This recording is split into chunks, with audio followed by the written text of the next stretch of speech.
The mean score of 8 players in a basketball game was 14.5 points. If the highest individual score is removed, the mean score of the remaining 7 players becomes 12 points. What was the highest score? Of course, this question is centered on mean. Just remember, mean is just a fancy name for average, right? And we discovered that to find the average of any data set, you simply add all the numbers. So we'll say total over the number of items that you have, right? Now it appears as though we have 2 different sets of mean to keep an eye on. So the first one is we have sum total, divide this by 8, and that mean ended up being 14.5. How do we know? Well, because that's given in the question. The mean of 8 players in a basketball game was 14.5. So that's the first mean. Now there is a second one that's being talked about, which is right here. It says you remove the highest score, and then that means the mean of the remaining 7 players becomes 12 points.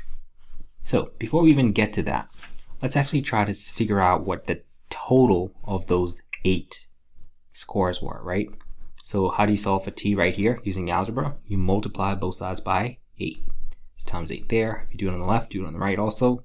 Those of course cancel. So we know the total of all the 8 players is 116. Now, for the second portion of this, which is the mean score of the remaining 7 players after you remove the highest score, is 12. So here's the thing. The total used to be 116. So we had a total.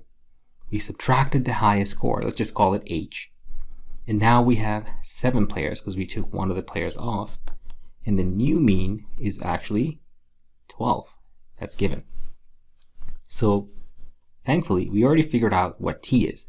T is 116. That's the original total. So we can plug that in. We would have 116 subtract H, the highest score, over 7, because they now have 7 players, equals 12. And this becomes an equation that we can solve for.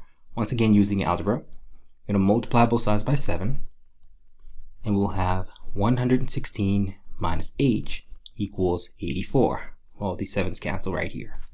And then to solve for H, you're going to subtract 116 from both sides.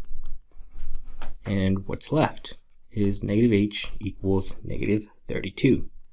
I'll divide both sides by negative 1, means H is going to end up being 32, which is C.